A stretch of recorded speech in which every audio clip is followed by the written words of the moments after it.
Welcome to the NJ Spotlight Roundtable series. In this program, natural gas pipeline expansion in New Jersey, good or bad? This program was recorded May 29, 2015 in Hamilton, New Jersey. This program is brought to you by the William Penn Foundation, WHYY, Penn East Pipeline, and Local 825 of the International Union of Operating Engineers. The speakers on today's program are Philip Beecham, President of New Jersey Alliance for Action; Thomas Bracken, President and CEO of the New Jersey Chamber of Commerce; Greg Levy, Business Manager of the Operating Engineers Local 825; Doug O'Malley, Director of Environment New Jersey; Matthew Tomich, Vice President of Energy Vision; and Maya Van Rossum, Delaware Riverkeeper for the Delaware Riverkeeper Network. The moderator for the panel is Tom Johnson, Energy Editor for NJ Spotlight. At the lectern to introduce the program is John Mooney, Founding Editor of NJ Spotlight.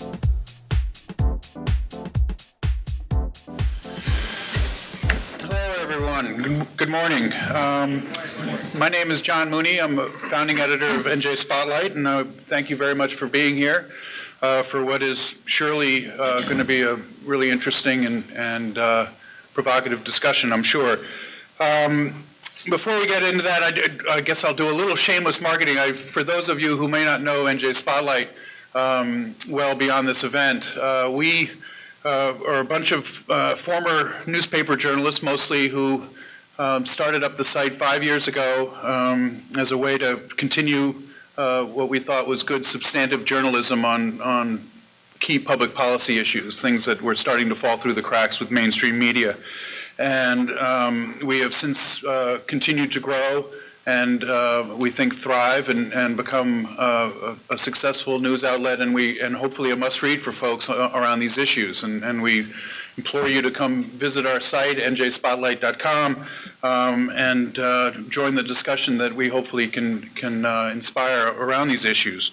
As such, just this month we're celebrating our 5th anniversary, and very proud of what we've done. And here's the shameless marketing part: we're having a birthday party for ourselves in June. At Duke Farms, and we'd like to invite you all. Of course, it might come with a request for a donation as well, as a nonprofit site, but we hope you can come celebrate with us. Central to our mission is roundtables like these. We've done about 25 of them, 25 or 30 of them over the course of 5 years around a wide range of issues: charter schools, solar energy, Affordable Care Act, and really the intent of them is to provide a space for some thoughtful and civil discussion around issues that don't necessarily always get discussed. You can do so much online and write about these things, but I think bringing people together to discuss them is really an important part of our mission as well. And like with this issue, certainly is a prime example, but there are others as well. Things aren't necessarily black and white, and there are nuances in between. And what we hope is, what happens oftentimes is that gets lost. People don't have the time or the resources to get into the weeds per se, and really get into some of the complexities of issues. And this is that opportunity. This is the point of what we're doing here today and what we'll do going forward. About this event, first and foremost, I want to thank and show our appreciation for our sponsors of the event. I think it's important to note that our sponsors don't dictate our coverage, don't dictate our content, don't dictate these events, but they are very important for us to be able to hold them. We are a nonprofit organization that relies on a variety of resources, and sponsorships is one of them. And so it's important for us, and I think very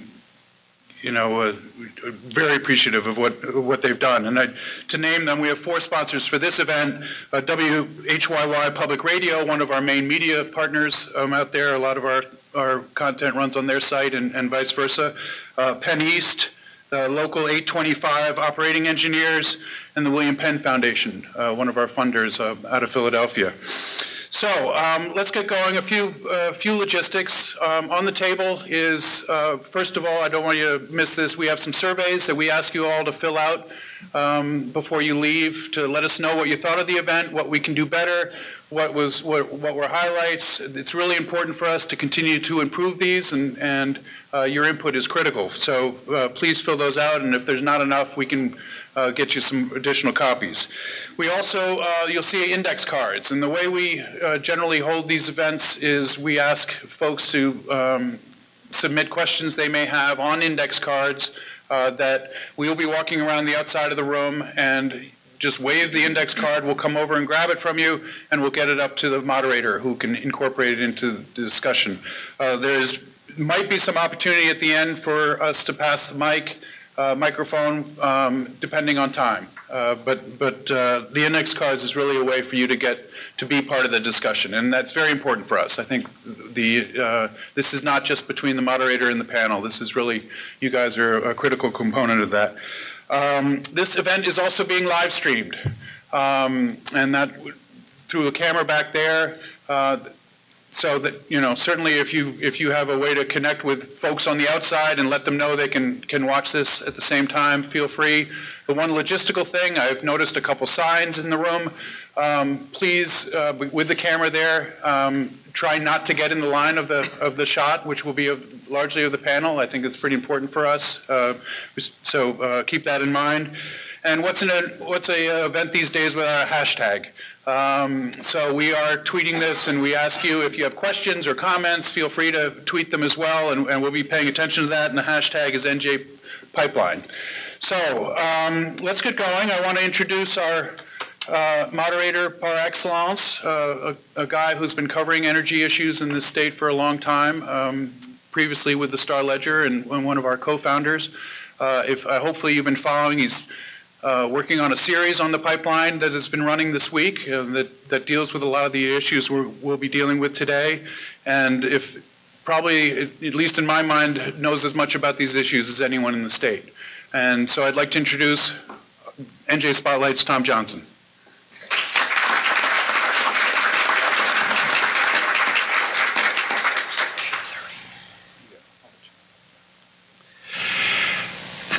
Hello, everyone. Thank you for coming. I'm looking forward to today because I think we have a diverse group of panelists that will shed a lot of light on this subject. We're going to start off. I'll introduce the panelists, and they'll give a brief talk. And kicking off the discussion will be Maya Van Rossum, Delaware River Keeper. She's been active on this issue for many years and has been with the Delaware River Network, Keeper Network, for probably longer than she'd like to admit. So go ahead, Maya. Great. I'm supposed to have a microphone. Thank you very much. I appreciate that. Hi. So I am Maya Van Rossum. I'm the Delaware River Keeper, and my organization is the Delaware River Keeper Network, and I've been the River Keeper for nearly 20 years now.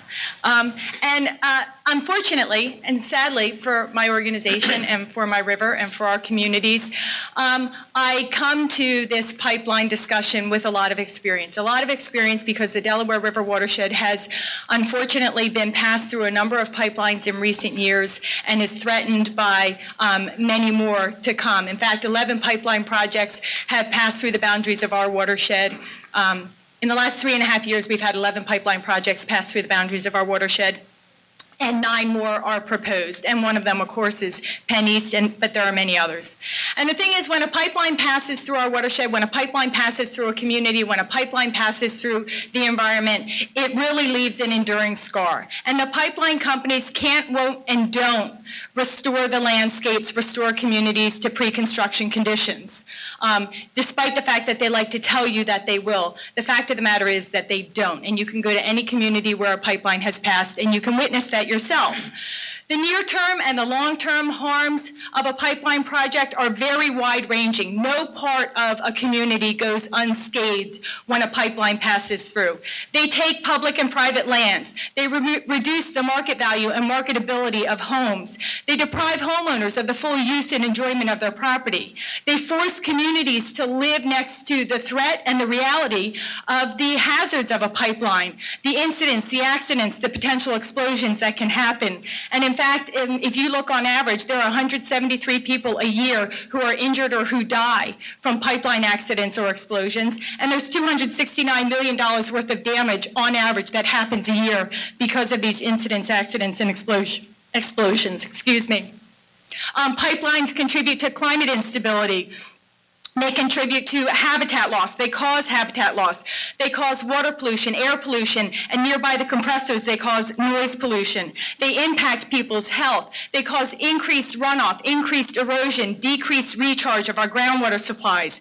They harm recreational activities like birding, boating, hunting, fishing. They damage art. They damage businesses. They damage jobs. They damage cultural, archaeological, and historic resources.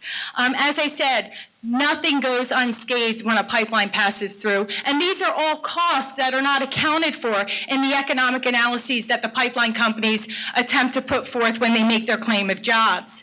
When a community gets targeted by a pipeline, when a pipeline passes through a community, that community becomes the target for all future pipeline projects that go through in that area. And so that community can be subjected to new, fresh, magnified harms well into the future from new pipeline projects. And yes, pipelines induce more drilling, more fracking, more shale gas extraction in the communities where this is happening. People's lives, people's health, people's environment, present and future generations are being adversely impacted by shale gas extraction, by drilling and fracking. So this is a very real harm that comes out of the construction of new and more pipeline projects, because it really pumps up the pressure for increased drilling and fracking. And the sad part about it is that it's not needed.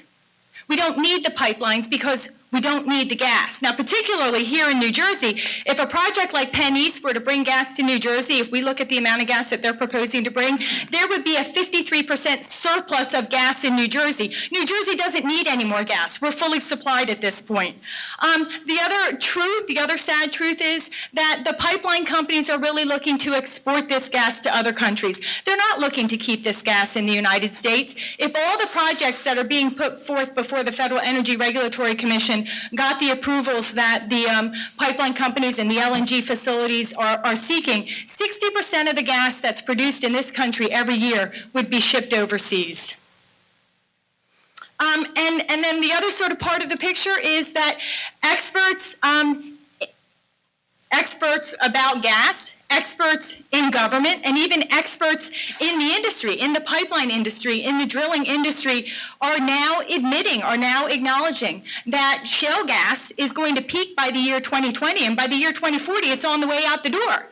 So by the time, we're looking at 2040, 2050, 2060, there is no gas to transport through these pipelines. So we're inflicting all of this harm, all of this damage on all of these communities for a fossil fuel source that's going to be obsolete in just a few short decades. If we truly want to be energy independent, then we need to be investing in clean energy technologies and infrastructure today. And in fact, we can be totally fueled by sustainable energy options, by clean energy options by the year 2050. There are multiple analyses showing how to do this. Countries across the world are trying to become the leaders in clean energy supplies, and they are already surpassing the United States. China created 64% of the solar modules in the year 2012. The United States created 3%.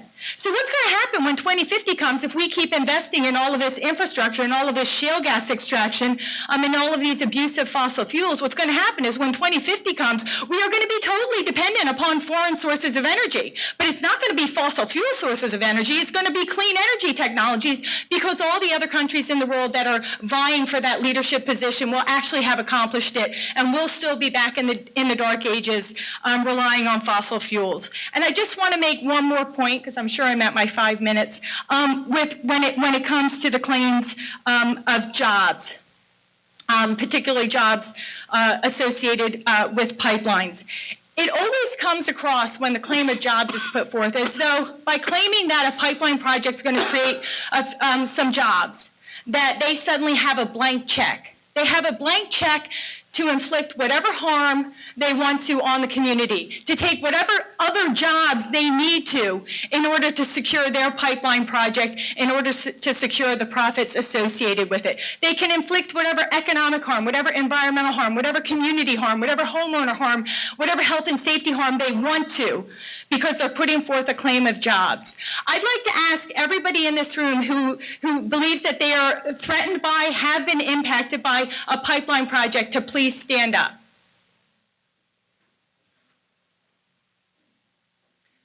A claim of jobs for the construction of a pipeline project does not give a pipeline company the right to harm all of these people in the room in any way, shape, or form they see fit in order to accomplish the project. These people have rights. They have rights to a healthy economy, to a healthy environment, to healthy and safe lives. They have rights, and they are not to be the collateral damage of the pipeline projects. But that is what happens when a project passes through.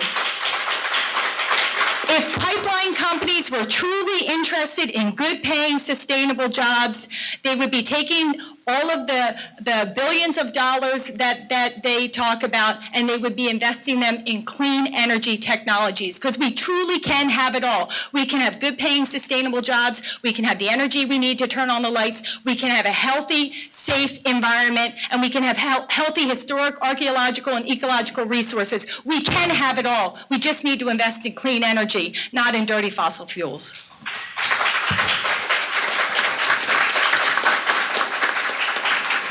Thank you, Maya. Next up will be Tom Bracken. He's president of the Chamber of Commerce. He's also chairman of Forward New Jersey, which is a statewide coalition working to promote investment in transportation infrastructure in New Jersey, which, as everyone knows, desperately needs some help. Tom? Thank you, Tom. First of all, I want to applaud Maya on her passion for this issue. Makes some very good points, a lot of which are irrefutable. But I think there are different perspectives on different aspects of what we're talking about here, and one of them is the impact on the business community that I'd like to address.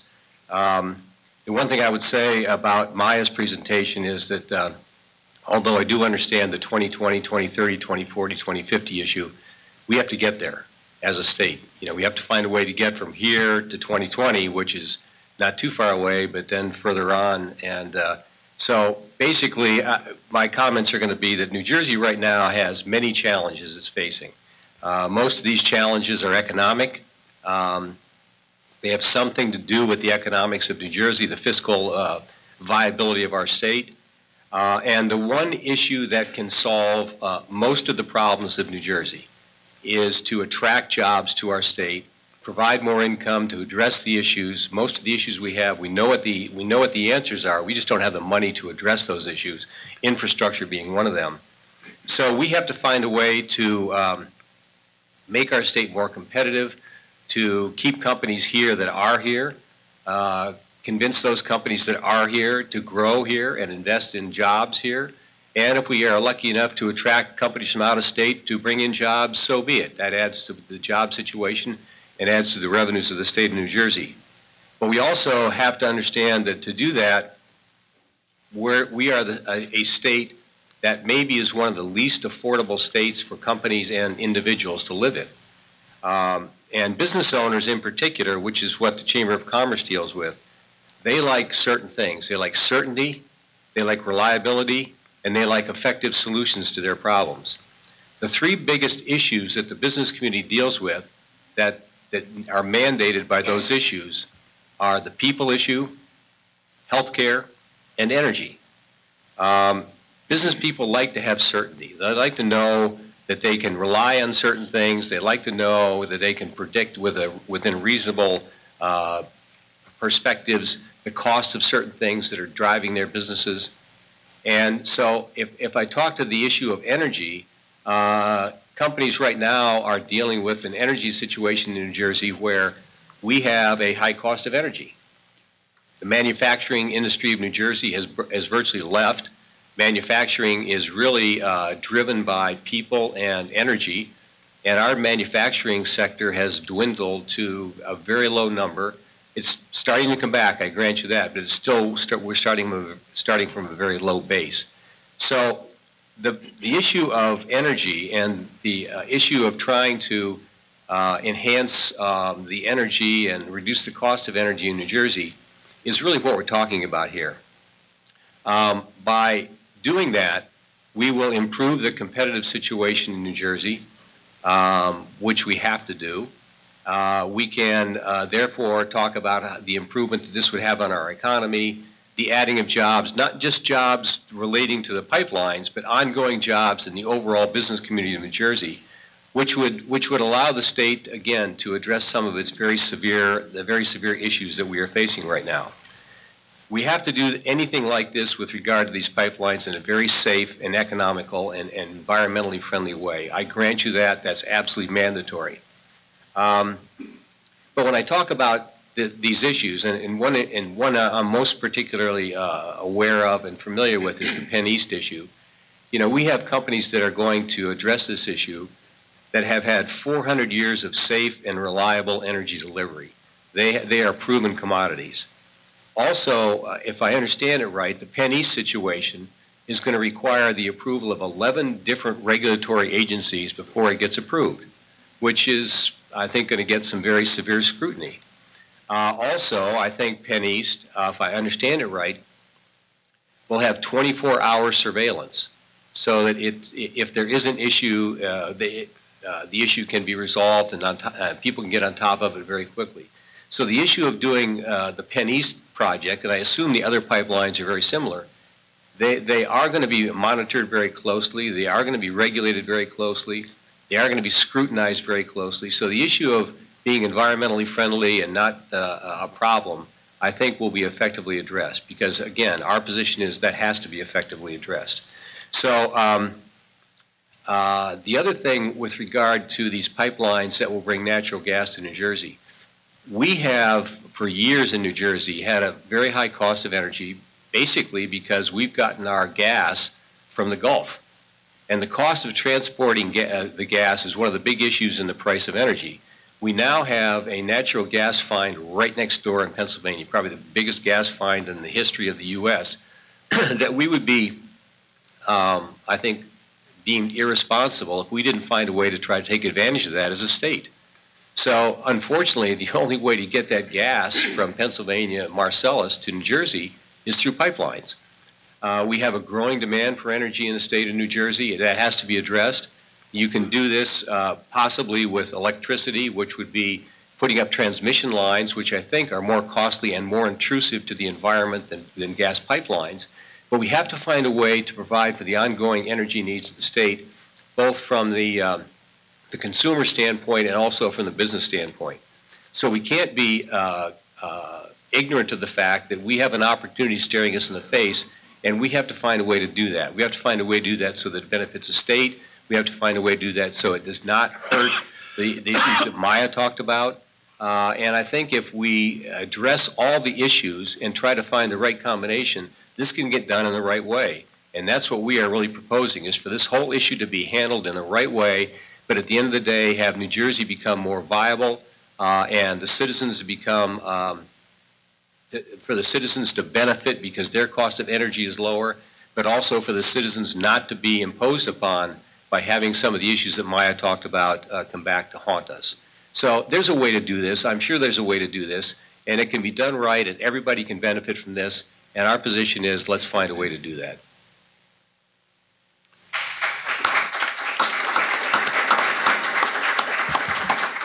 Thank you, Tom. Next up would be Matthew Tomich. He's Vice President of Energy Vision. It's a New York-based firm that is trying to advance renewable natural gas as a alternative energy source. Matt? Thank you, Tom. So I think, first and foremost, energy vision, I'll give you a brief recap. So we are an environmental research group that has been looking at the sustainable solutions that we need to get to these various goals, whether it's 2020, 2030, 2050. And that's from both an energy security standpoint, from an environment and health standpoint, and probably most importantly from our perspective, a climate change standpoint. And so we've been looking at the transportation sector specifically because, as you may or may not know, transportation is still 95% plus reliant on petroleum.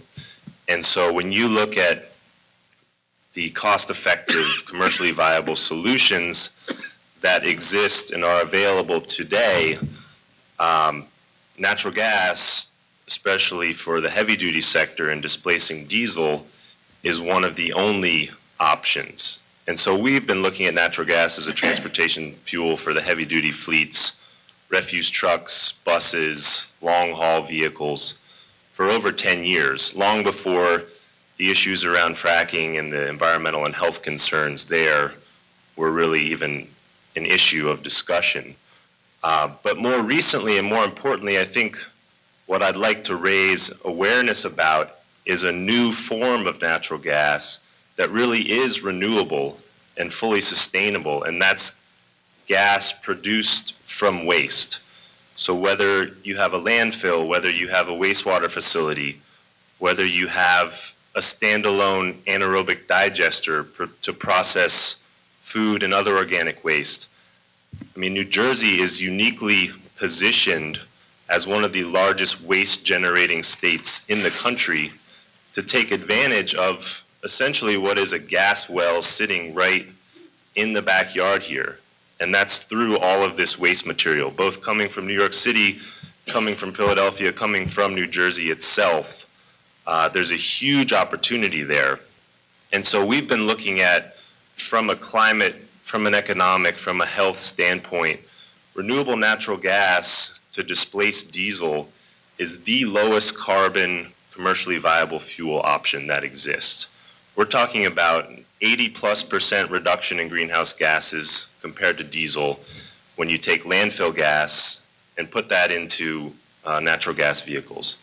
If you take food waste, separate it at the source or at the business, and put that in a digester and produce renewable gas and put that into a tank, you're talking about net carbon neutral or even carbon negative fuel. And that's the only technology and option that exists today that can say that.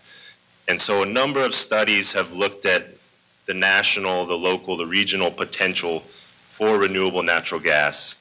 And I mean, it's not a drop in the bucket. We're talking about anywhere from 10 to 20% of the total US natural gas supply. And this is a renewable, ongoing, more or less infinite source of, low carbon, clean, environmentally friendly and safe fuel. And so when we talk about solutions for a sustainable future, this is one that we're very excited about. And there's a big industry emerging around this technology, these various technologies.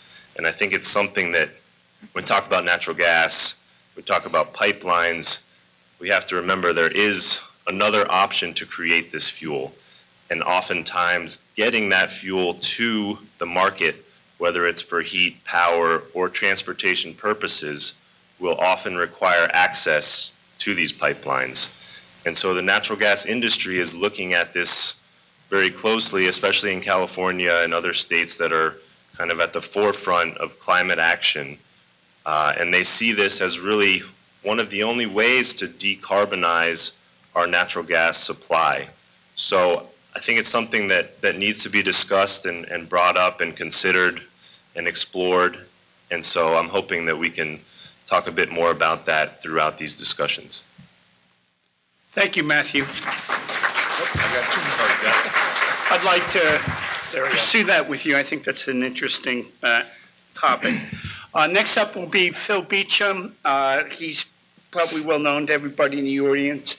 He's the president of New Jersey Alliance for Action, and he's been involved in helping set state policy for many years. Phil? Thanks, Tom. And first, let me begin by thanking John Mooney and Kevin Harold and Tom Johnson and everybody who's associated with New Jersey Spotlight. They do a terrific job and hosting these forums on important issues. For those of you who do not know who the Alliance for Action is, we are a nonprofit, nonpartisan organization. We've been around 40 years. We've worked with every governor from Brendan Byrne to the existing governor. We focus exclusively on infrastructure issues. I listened to Maya's passionate speech. I have to tell you, when I was young and didn't know any better, I was a councilman and a mayor in my community. Some of you may know it's Franklin Township. It goes from the border of New Brunswick to the border of Princeton to the border of Southbound Brook. I spent a decade there. I lived on the DNR Canal. My backyard had 300 foot of frontage. The DNR Canal was a water supply for the municipality as well as the region. I dealt with pipelines coming through the municipality as a councilman, as the mayor, and as a planning board member. And I did not have any experiences, as outlined by Maya, as a local official in dealing with these issues at a local level, including the restoration of any pipelines that were installed through the town. The current debate regarding natural gas pipelines has unfortunately, in my opinion, been characterized as us against them, and the result has been that a factual discussion of this issue often gets lost. Delivery of gas as a product to heat homes and businesses has been done here in New Jersey for centuries. Currently, gas is delivered to New Jersey through transmission systems that require the product to be piped over long distances, resulting in higher prices to the end user, namely New Jersey residents and businesses. The 2011 New Jersey Energy Master Plan strongly supports the increased reliance on natural gas pipelines as the desirable method to help lower costs to the consumer. Recent technological advances have resulted in new sources of natural gas product that are located in adjoining states. We would be foolish not to tap into that source for the benefit of New Jersey, both for consumers and for businesses. The regulatory FERC process governing these lines, in this particular case, the Penn East line, it has a process in place to solicit local input, and that process is working. Finally, gas is not oil, and any discussion of pipelines in New Jersey needs to differentiate between the two. Thank you. Thanks, Phil.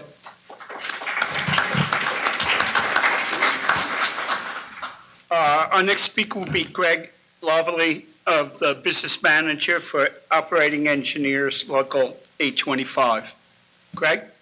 Thanks, and I appreciate the opportunity to be here this morning.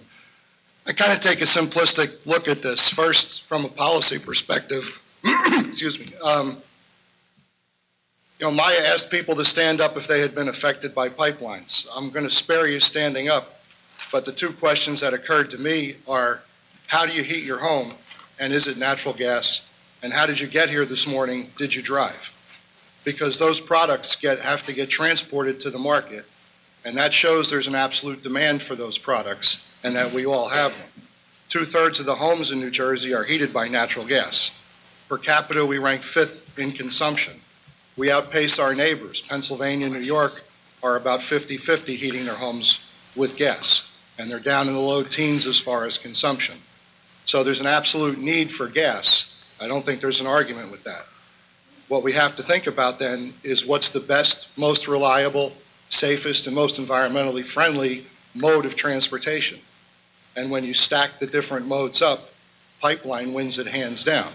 And while I acknowledge the statistics that I heard Maya talk about in terms of people hurt or people killed, and those are always unfortunate instances, according to the DOT stats, that's 0.1% of accidents when we're transporting energy sources. So the pipeline industry has proven itself time and time again of being a safe and reliable mode of transportation. The only times that I can recall in my memory there being a problem with the transmission line here in New Jersey, of the 1,500 miles we have, was the Edison explosion, and when you peel it back, That didn't have anything to do with the integrity of the pipe. That had to do with a construction project where somebody nicked it and didn't bother telling anybody.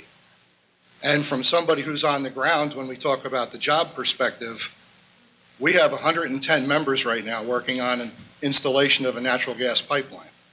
I know 100 of them.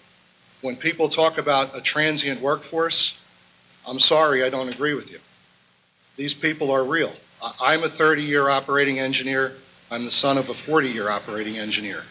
We've had health care, retirement benefits, we've paid our mortgages, college tuitions, and all of this on wages earned off of construction projects. These jobs are very real to us. And now in my position as business manager, I get to see when the pipeline companies come in and do their maintenance. They're constantly running their smart pigs, constantly testing the integrity of their pipe, and constantly making the necessary repairs to keep everybody safe.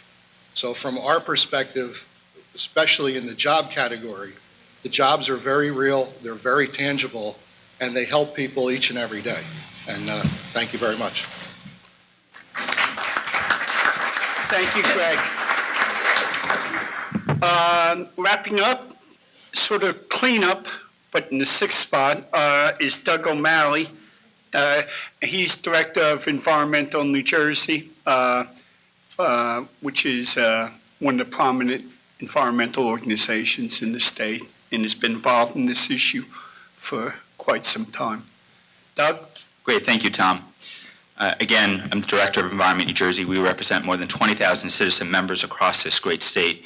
And I wanted to thank New Jersey Spotlight, thank my fellow panelists. However, I do want to be clear that this is not just simply a debate between industry and environmentalists. And obviously one of the things that this morning's panel can't give the flavor of is the ongoing, not only debate, but the ongoing stakeholders that are involved. And if the attendees of this morning's panel were at the scoping hearings for Penn East, it would have been very clear that these are not just environmentalists that are opposed to the rapid expansion of pipelines across the state. We saw farmers come out. We saw the New Jersey Association of Realtors. We saw developers. We saw mayors. We saw elected officials from all ends of the spectrum. And I'd also want to point attention to a public hearing in February in Newark regarding the Newark Energy Center, a new gas plant. We saw a tremendous turnout from the environmental justice community, from residents from Newark that are facing the impacts of fossil fuel generation, and now will receive even more pollution right in their backyards. So this debate isn't just between Maya and myself and other environmental organizations in the gas industry. This is a much larger public debate that's, I think, waking up not only New Jersey, but really this country on the true cost of fossil fuels and our dependence on them. I wanted to make a couple points. Obviously, we'll get a chance to talk more about this in Q&A, but I think it's also important to be clear that this is not an academic debate right now. Pipelines obviously are coming, have been constructed here in New Jersey, and the question is, are we actually going to do anything about it? And our governmental agencies haven't. FERC has been the definition of a rubber stamp, and clearly has not exerted any sort of authority to look at the true costs and true environmental impacts of these pipelines. I think it's also critical to note too that in New Jersey, the only pipeline that's been stopped right now, of course, is in the Pinelands. The Pinelands National Reserve was created for the explicit goal of preventing any energy infrastructure from going through the National Reserve. And we see South Jersey Gas to come back and switch the intent of the pipeline, and the resulting power from B.L. England suddenly goes from outside of the pines to inside the pines. That just shows I think the underlying intent of the industry. Maya talked about some of the environmental impacts. I want to talk about the fact that these pipelines could be holding. These pipelines aren't just they're not just transporting chocolate syrup or maple syrup. There'd be environmental impacts if they were, but they're not. They're transporting fossil fuels. And that climate impact I want to touch on briefly. The methane angle and the methane releases from fracking and from its transport is the Achilles heel of this industry, because natural gas has been marketing itself for close to 2 decades as the clean, source of energy. It's not. It's as dirty and dirtier than coal. And don't take my word for it. Take Tony Grafata, who's done really groundbreaking research on this up in Cornell. So I think that's critical to acknowledge that this is not the solution to our climate problem. We've seen Bill McKibben, I think, puts it best. Natural gas is not the bridge to the future; it's a gangplank. And when we look at what's happened here in New Jersey, we see a classic bait and switch. Phil talked briefly about the 2011 Energy Master Plan. Governor Christie has been the foremost cheerleader of gas. And the Energy Master Plan actually had a wide set of solutions, some which we strongly support, including energy efficiency, offshore wind, combined heat and power. And the record of New Jersey over the last 4 years has been atrocious on actually moving forward with any of those solutions. We've seen obviously gas kind of go full throttle here, and that's I think ultimately it's very clear our concerns with the Christie administration not just being AWOL on climate, being a disaster on climate.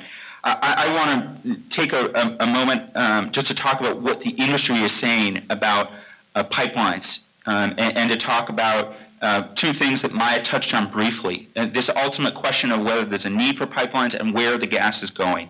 Because we've seen, and just to paraphrase a source that Tom cited in the really, I think, good overall analysis of the pipeline debate in New Jersey. Luke Johnson, who's a industry analyst with Bentic Energy, is clearly stating that and this is a direct quote from the Pittsburgh Quarterly Review that just came out, that there is too much there's too much pipeline infrastructure that's being proposed. It's more than what is needed, and that is a direct quote. And I think this really shows the fact that the industry is in a classic kind of rope-a-dope strategy, where we're looking at the energy future of the state and this region over the course of the next 3 or 4 decades. And if we allow the gas industry to build pipelines all throughout New Jersey as conduits to a national market, we're going to see investments in clean energy and energy efficiency, that demand obviously be reduced. And if we're going to look at the job aspect, again, University of Massachusetts looks at the economic impact of these jobs, and even if we're going to take the Penny's study on its face, which quite frankly, a study by Drexel when UGI is on the board of Drexel, strikes me as a conflict of interest. Even if we take that study on its face, renewables still win from a job perspective. UMass did analysis of how many jobs were created by $1 million of investment. Energy efficiency was at 17. Wind and solar were at 13 and 14, and natural gas was at 5. So that's even if we're just looking at the pure economics here, clean energy does win. And I just wanted to wrap up by talking about kind of where this gas is going, and to use directly cite the opinions not just of environmentalists who've been very clear with FERC and have tried to stop the export facility at Cove Point, but to look at the words of Econosult, who has provided Penny's with some of their consulting. Econosult's clearly saying, and again this is a direct quote from the Pittsburgh Quarterly, that it's clear that exports is where the pipeline explosion is going. And that's obviously a much different story, and I think there's some agreement, even from the chamber, that if gas is a global market. But right now there's a clear incentive to not just be taking this gas in this market and this country, but to export it. And we see that when on the West Coast with Oregon, a import facility switching to export. We see that with off the Jersey Shore with a proposal to build an LNG facility that, quite frankly, doesn't necessarily have the need, and that's a clear gambit to switch from import to export. So I just want to pause here because I think I've been clear that our clean energy future is at stake. If we're going to make an investment to attack climate change, we cannot, as Ralph Izzo says, do both energy efficiency and gas. If we double down on gas, we're going to strangle our clean energy future.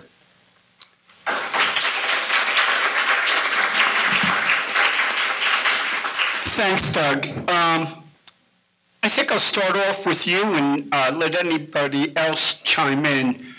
But you mentioned that FERC has been a rubber stamp for these pipelines. And one of the criticisms some people mention about the plethora of projects that Maya referenced in her opening remarks being built in this region is they're all being approved in a vacuum without really looking at the question you raised, are all these pipelines needed? And with the, I guess the report in the Pittsburgh publication referenced, are we overbuilding? And is anybody looking at what one pipe, why are all these pipelines, and shouldn't they be considered in concert with the other projects being proposed? So you want to start off, and everybody else can jump in? I think that's the critical point here, and FERC has been taking a ticky-tacky approach of looking at each pipeline as if it existed in a vacuum. And quite frankly, Penn East is an incredibly, cynical proposal because it is, obviously a Marcellus Shale vehicle, but it's intentionally targeting FERC by crossing the Delaware. And the question ultimately for FERC is this question of cumulative impacts. And Maya, I think can speak most powerfully to this because FERC actually lost a court case for once, and the decision brought by the district court in last June, brought by the New Jersey Sierra Club and brought by the Delaware Riverkeeper Network and the New Jersey Highlands Coalition, finally says that FERC must look at cumulative impacts, and that's why the Delaware Basin Commission is finally getting involved after so many years of delay of looking at what the cumulative impacts are, across the Delaware River watershed. But the ultimate question for FERC is that if they listen to that court decision from last June, they cannot do business as usual. And unfortunately, nothing within the last year has indicated they will change that. And so this is, this ultimately is a question for FERC, but it's ultimately a question for, the courts and how willing they are to, stand up to FERC's record. Anybody else want to weigh in on that issue?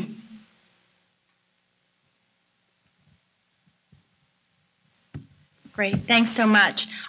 Just to follow up on what Doug said, so just to offer some clarity, with regards to the lawsuit that the Delaware Riverkeeper Network brought on behalf of ourselves as well as New Jersey Sierra Club and New Jersey Highlands Coalition, in that case we were talking about a situation where the pipeline companies actually brought forth what they characterized as 4 separate projects, each different names, having a different name, all of them before FERC at one point or another in overlapping layers. So FERC knew about all of them and was approving different parts of each of them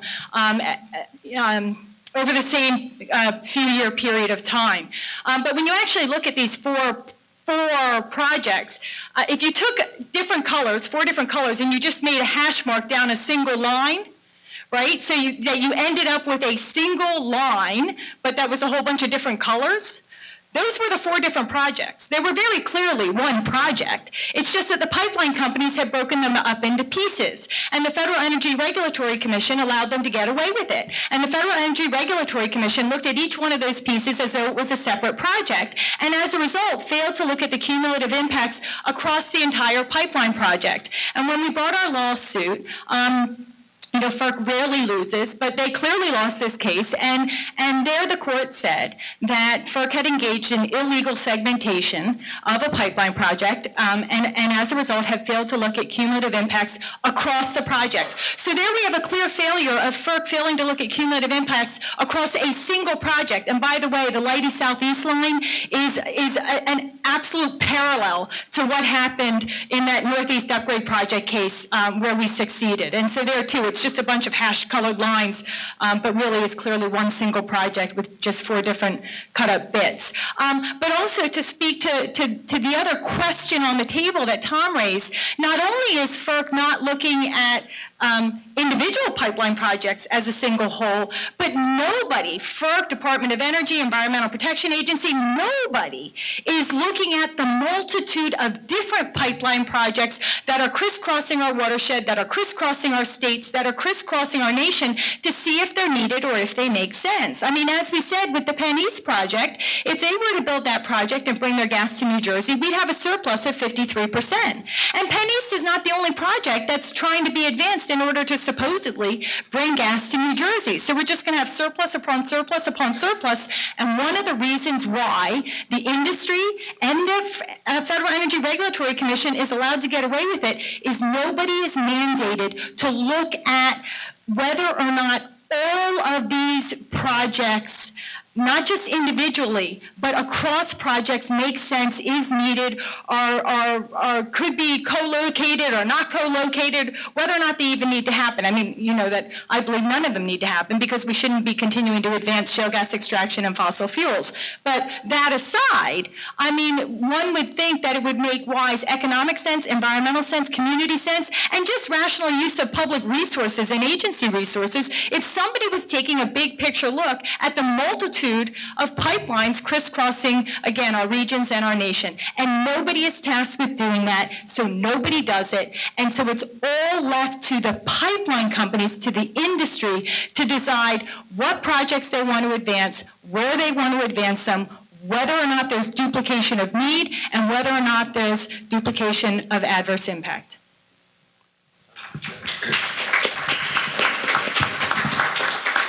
You know, Phil? I'm sorry, go ahead. Yeah, Tom. I've heard Doug and Maya talk about these issues. I go back to what I said in my comments, and that is I don't know if nobody's looking at these things. I don't know who's doing what. I really don't. But I do know one thing. When you want to get something done the right way, you bring all parties to the table, you sit down, you have a constructive conversation, and you try to find a compromise way to get this done where everybody walks away mutually happy or mutually unhappy, depending on how you look at it. That's how things get done in business. You all are probably in business. You know that's the way you handle issues within your company. So we are a strong advocate for dealing with this issue that we're talking about today by having the appropriate parties sit down and talk through the issues. In that way, we can get something done effectively. We can get something done, first of all, and something has to be done one way or the other. So I would just continue to advocate for that kind of a conversation. And just two things that Doug said that I need to really clarify. One is, I think, Doug, you alluded to the fact that the Chamber was somehow promoting gas exporting in New Jersey. No way. We have not advocated in any way, shape, or form for that, nor would we. We are advocating for getting reliable energy into the state of New Jersey at a lower cost. So that comment is actually totally just the opposite. I'm sorry if that came out. Okay, well, I appreciate that. Then secondly, BL England. I do know something about BL England. And South Jersey Gas, you know, I read an article today that said it's wrong for them to reapply to get this pipeline done in South Jersey because it was defeated. It wasn't defeated. It was not approved. There's a difference between being defeated and not approved. It was a tie.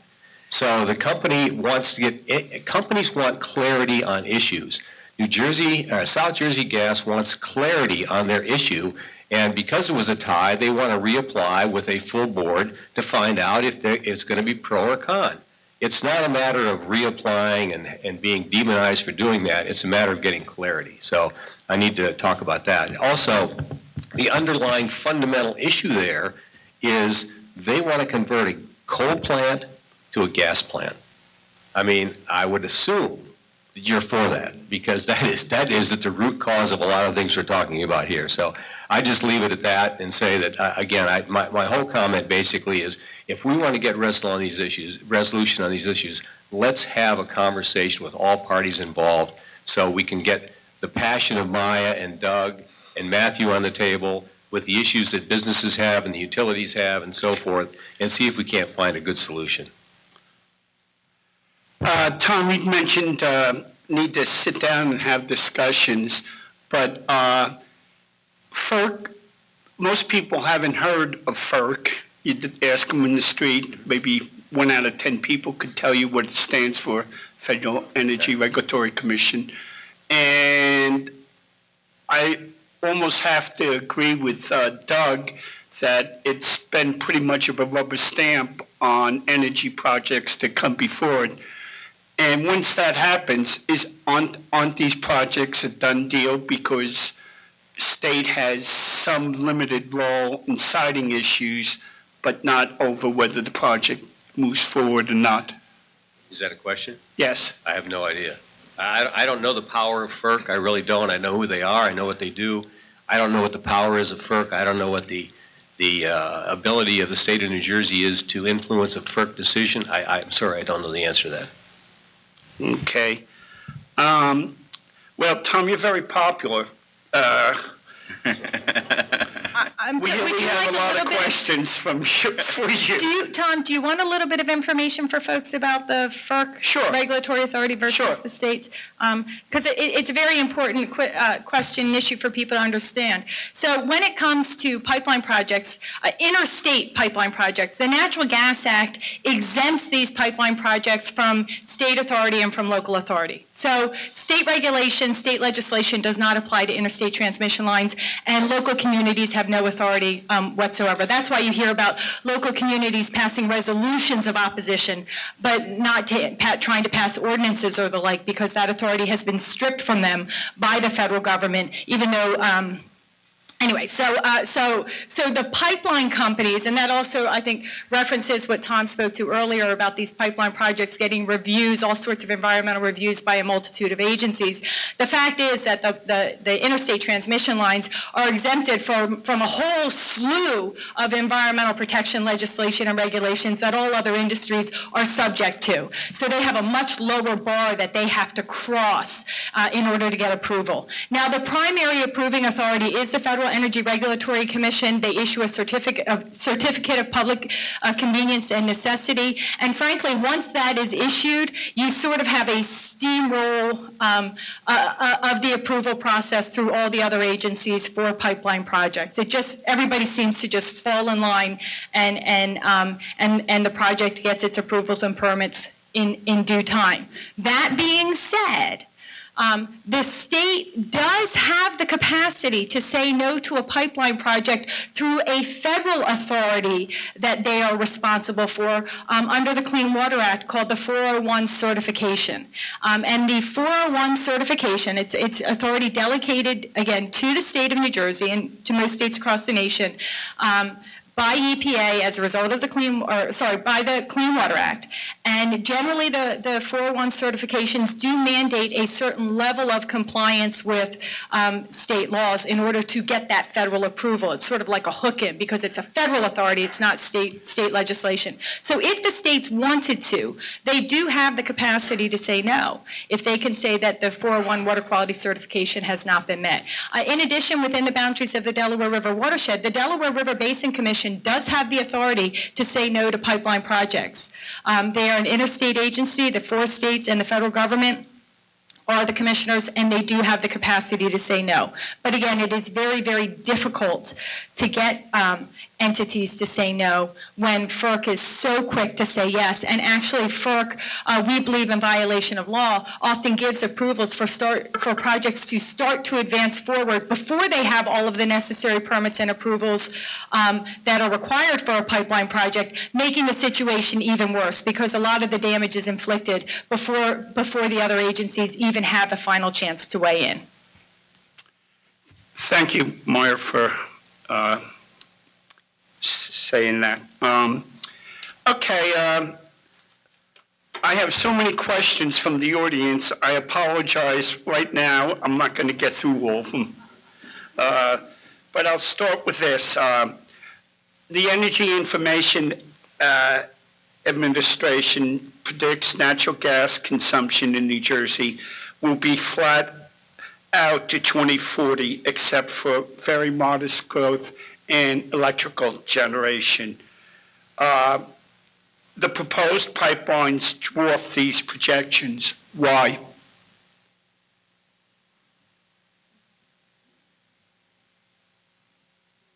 Nobody want to take that? That's one of the problems. And I would like to go on the record, seeing as we have a moment of silence, to say that actually the Delaware Riverkeeper Network, and I think I'll let Doug speak for himself, but I'm going to speak for him kind of, that Environment New Jersey actually do not support the transformation of a facility, the BL Englander facility, from coal to gas, because that is not a net positive for the environment. That is actually a net negative. Shale gas extraction, when you look from cradle to grave, is more polluting than coal. At best, it's equal to, but truly it's more polluting. We need clean energy technologies. We don't need to have just different forms of dirty fossil fuels. Tom, I don't know the statistics, so I can't really comment on that. The one thing I do know, though, about the energy business and gas is there's this issue of peak load, you know, real hot days and real cold days when there's very heavy demands, and I think that has something to do with the issue of gas volumes coming in, but your statistics, I would trust your statistics to be correct. You know, the energy companies would have a different perspective on their issues than you would. So I can't comment until I would hear their perspective. Okay, on issue raised, do you want to weigh in? Oh, well, it's hard not to. And just to talk a little bit more about the Pinelands pipeline, to be clear, BL England is a peaker plant right now. It's going to be converted to running essentially year-round. So if we're actually looking at a climate impact and air pollution impact, the gas transformation is going to be a lot worse for our climate. To say nothing of the fact that it's going through the Pinelands. 4 governors of both parties have weighed in and saying this is the wrong place for a project. You know, if we can't stop a pipeline going through the Pinelands, it's hard to imagine where we can stop it. And then just to reference again this kind of question of need, clearly Cove Point is not being designed in a vacuum. And the fact that you have the industry itself saying that there's an overcapacity and you have a world market with higher prices, you have to imagine that the drive to build more export facilities is directly linked to the idea of getting more pipelines to produce that gas. Okay, Tom mentioned in his opening remarks about the state has a lot of economic problems. On the whole issue of this massive investment in new natural gas pipelines, is that going to impede New Jersey's efforts to develop cleaner sources of energy, such as Meyer mentioned? And can we afford to do both? Yes, I mean, I think the healthier our utilities in the state, the more they are going to invest. I know the utilities in the state, they're investing in waste to gas, to Matthew's issue. They're looking at liquid LNG fuel for automobiles. And if you go down to South Jersey, you'll find that some of the Wawas have put up facilities to accommodate that.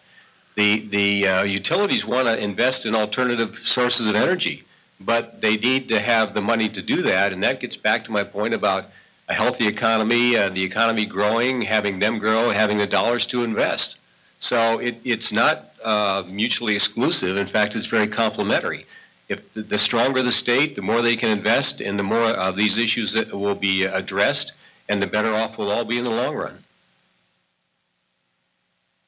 Anybody else? Greg? Yeah, I see this a couple of ways. First of all, you have the utility companies going to put $1 billion investment into the economy of their own private money. It's not public money.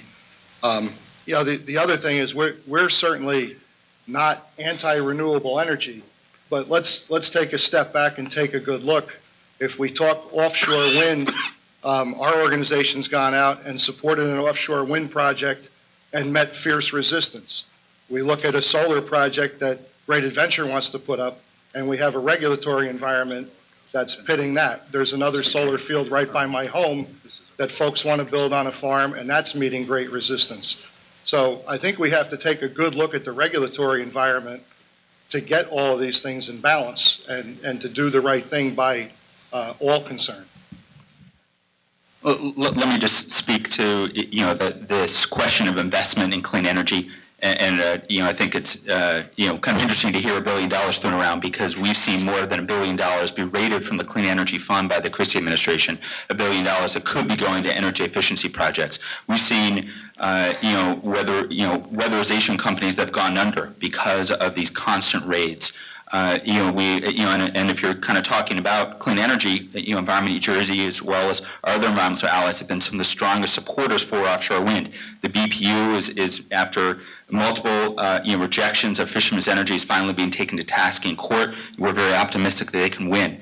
In terms of solar, the Christie administration came out with a very kind of short-term fix for the solar renewable energy credit system. They have not pushed to kind of solve the impending cliff we're going to see. We need to invest in solar here in the state. We're the Saudi Arabia of rooftops. We should be investing in solar on rooftops, and we've been very proud to partner with IBEW on projects like that. However, we're not going to endorse chopping down 90 acres of trees to put up solar. We have so many places across New Jersey where we can put solar. Let's not be kind of so foolhardy in that regard. And I just want to, I guess, just conclude with one item which I referenced but didn't get to cite. Really the Marcellus Shale is not a reference. It's not kind of the bridge to the future. We've seen studies from last fall from the University of Texas that have looked more closely and used closer analysis than even EIA. And looking at the projections of Marcellus Shale for lasting for decades does not hold water. They say, they're going to see the bubble start to burst early in the next decade, in 2020. So, I think it's critical to say, this is not, fossil fuels inherently are boom and bust cycle. We need to acknowledge that and not assume that we're going to see robust sources into infinity. Like Greg's organization, the Alliance has supported offshore wind, solar projects, and again, we've run into many public hearings where there's local opposition to these projects as well. To the question of the impact of the utility industry on New Jersey's economy, let me be clear on that. Our organization has hosted an annual forecast on the economic impact of various segments to New Jersey's state economy. We've been doing it for 28 years. The number one impact groups are the combined investment of utility companies in the state economy.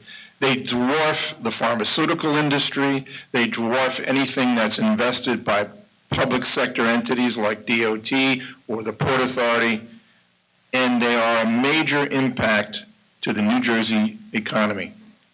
Whether you like it or not, it's the fact. And I think the debate that I'm kind of hearing here is that there's some of the panelists have a real problem with the process. They don't like the FERC process. They don't like the fact that FERC is not abiding to what one person referred to as a court decision. Well, then what are you doing to change the FERC process? Are you talking to the congressional members in New Jersey? That's really the process. If you don't like the process, then change it. But the process is what it is right now. And the entities are going to apply based on the current process, whether you like it or not.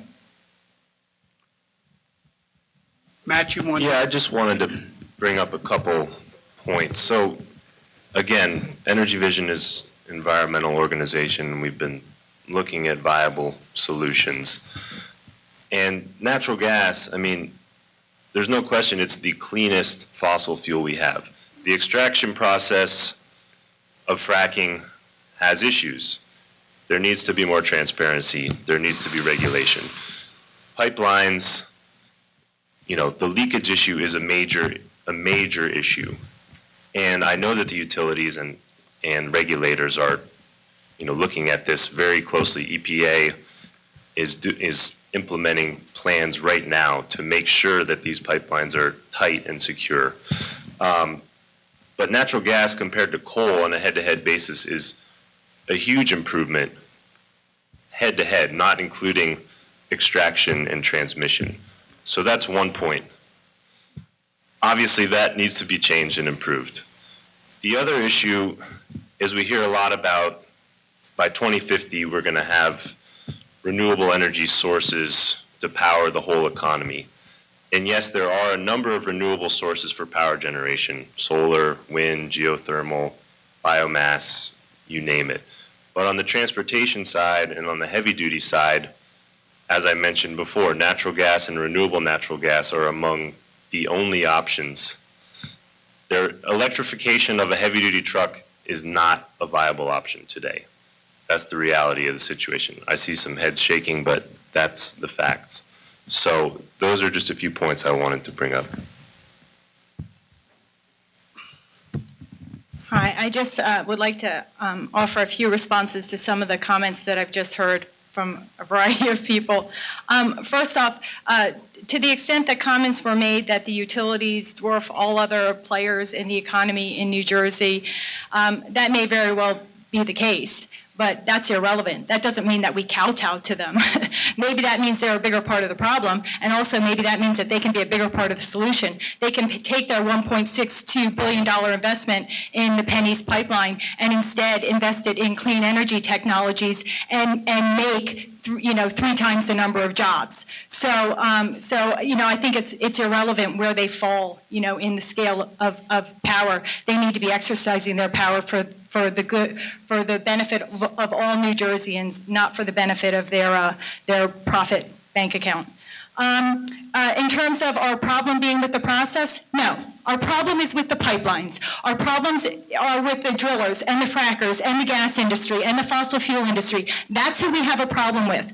When it comes to the process simply makes it much easier for all of those bad actors, and they are bad actors, to have the heavy hand on the scale towards getting their projects to just barrel on forward.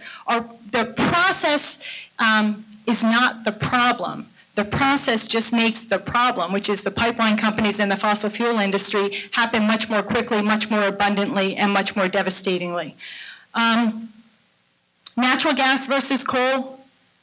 Natural gas, shale gas, is far worse than coal when it comes to environmental degradation and adverse community impact. In the communities where shale gas extraction is happening, people are losing the quality of their water, they're losing the quality of their air, they're losing the property values in their homes, they are unable to move away from this dirty fossil fuel industry, from the drilling and the fracking that's happening next door, because nobody will buy their homes, so they're stuck there with their health being impacted daily. There's just another research project that came out a research study that came out this past week, documenting how in communities in Ohio that are situated near shale gas extraction sites, their risk of cancer is 3 times higher than what EPA allows. So 3 in 10,000 people can be impacted by cancer because of shale gas extraction happening in and around those communities. These are horrific, horrible harms that are happening to people. It is not okay. And we cannot discount those adverse impacts. We cannot discount the contribution to climate change that results in things like Superstorm Sandy, because when you burn the flame of at the point of a natural gas use point, that the flame burns blue. Just because the little flame burns blue from natural gas does not make it better than coal. Shale gas is far worse than coal. People are losing their lives, their health, their properties, their drinking water, their air, their sense of safety, their actual safety, the quality of their present lives, the quality of their future lives. Future generations are losing the quality of their lives from the shale gas extraction that is happening today. It is not okay to focus on the little blue flame. You have to look cradle to grave. Gas is worse than coal.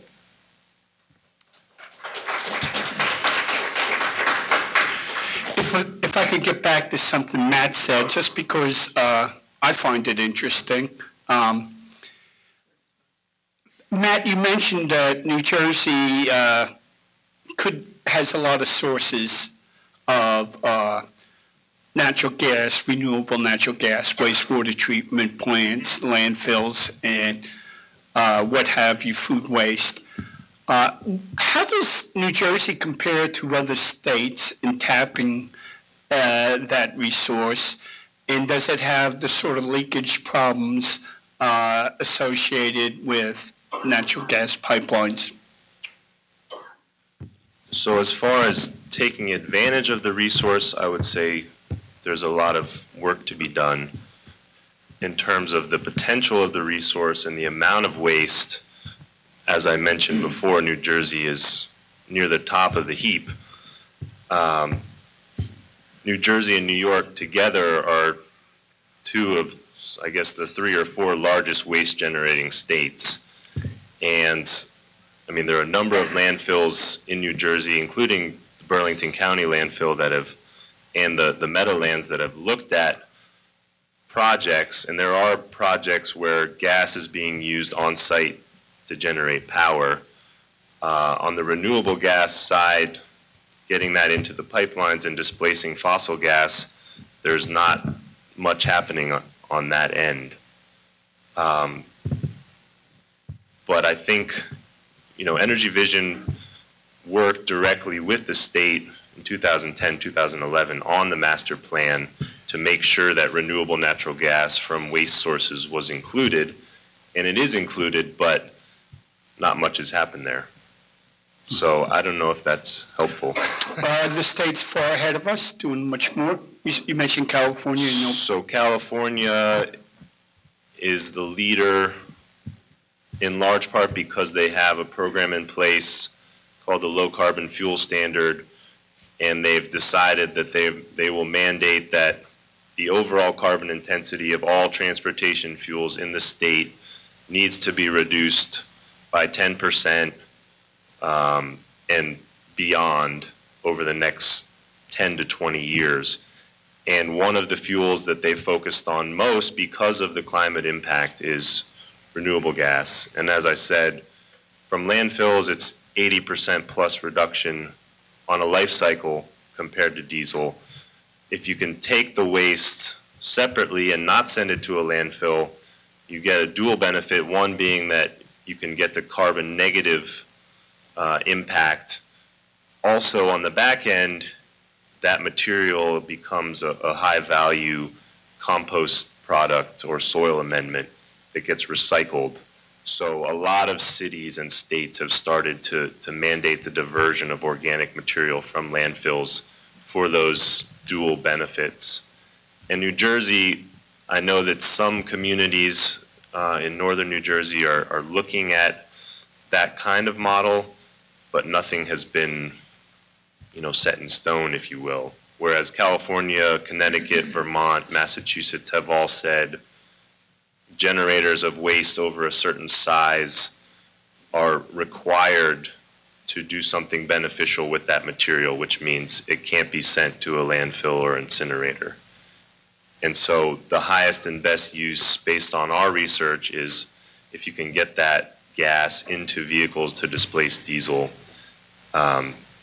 that's where the best economic and environmental value lies. Well, it seems to make a lot of sense in New Jersey since the state, unlike many other jurisdictions, the biggest source of greenhouse gases comes from the transportation sector rather than the utilities, power generation sector. Sure. Well, I drove down from New York City this morning, and the number of heavy-duty trucks and buses coursing over the interstate and the other road, it's insane. It's something that I probably notice more than the average person since we work on this, but once you start realizing how many of these vehicles there are, you realize what kind of impact they have. And again, it's, from our perspective, natural gas and renewable gas is a much better alternative than diesel in the transportation sector. Okay, thank you. Well, Tom, I told you, you're a very popular person. So I'm not going to get to all the questions. I'm sorry. We'll open it up to the audience just to stand up, and if you really desperate, you can grab the microphone out of somebody else's hand and ask your question. But I'll ask this because this is something you talked about. The gas companies and the politicians that support these projects don't want to talk to all the parties and groups who have tried to talk to them. How do you propose achieving this type of conversation? I disagree with that. I mean, I deal with the politicians, I deal with the utilities all the time. And I think if there was an opportunity to get people together to talk, they would be very happy to do that. We've done that on many other issues in the state of New Jersey. I don't see why we can't do it on this kind of an issue. But the process also has forums for public input. And I know in some cases the utility companies have changed alignments, have dealt with issues that have been brought up by local people. And so I think, you know, that process is an ongoing dialogue that's there. Maybe you don't like some of the decisions that happen, but there is a process that has been ongoing. There have been public hearings. Our organization has been at some of them. Others have been at others and have testified. And I know that changes have been made by some of the companies based on some of the input that has been heard. Well, I just wanted to talk about that process for a moment because, you know, the FERC process was designed, you know, not to only have 2 public hearings in New Jersey, you know, is not reflective of the intense, you know, public, you know, need to have input. And those hearings were packed. They went to late in the evening, and it was very clear that the public was concerned they weren't being heard. You know, 3 minutes to give your case to FERC, you know, honestly is not enough. And then perhaps most concerningly from my perspective is that FERC's response to the scoping comments, you know, were not, they were rote. They were by the book. They did not delve into the massive environmental impacts that PennEast is going to provide. So to be clear, you know, the process is broken, and we're starting to see some you know, push again by a wide bipartisan you know, collection of legislators to change that, but the process is broken right now. And just to kind of echo something that Maya touched on, obviously there's a tremendous concern for frontline communities, but here in New Jersey, you know, for those of us last weekend that went down the shore, you know, we can't ignore the impacts of sea level rise along the Jersey Shore and inland communities. Record scientists say a 1.5 level of sea level rise over the course of the next 35 years. That's tens of billions of real estate that's on the line, whether it be in the Bay Shore, on LBI, or on the Gold Coast. And just to reference some of the comments earlier on transportation, you know, California is going forward with a low carbon fuel standard. Again, another initiative that the Christie administration not only has ignored, but has you know, not you know, explicitly said New Jersey is not going to be a part of.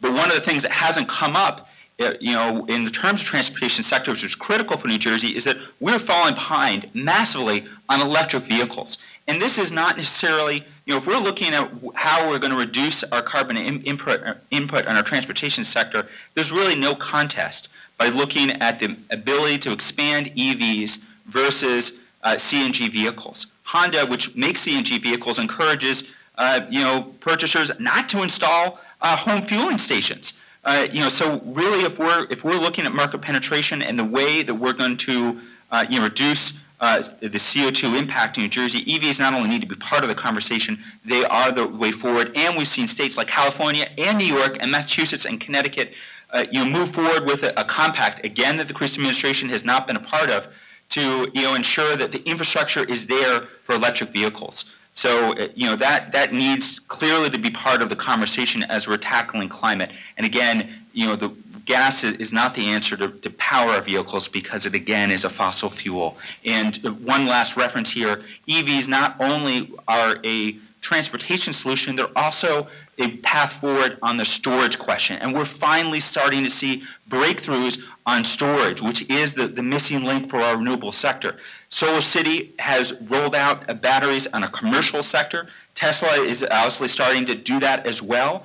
And the Rocky Mountain Institute has released an analysis called the Economics of Load Defection. We're going to see a massive revolution in utilities across this country as we start to see not only solar PV penetration, but also of a grid supply battery technology. And that's going to be changing our energy system. And that's why this debate on pipelines is so critical, because it's going to be a lot harder to transition to a clean energy future without, if we're hooked up to natural gas. This is the first forum that I've been in where I'm being told that coal is better than natural gas from an environmental point of view. But I'll go back to my days as a local official. The question that I often got from people in the town was, when the hell can I get a gas line to my house, and how do I do it so I can get out of the oil? And I'm paying an arm and a leg for it. No offense to the oil people in the morning. But, this is what the average person is thinking about. They're not thinking about all these global issues. They're thinking about their own individual household and what it means to them.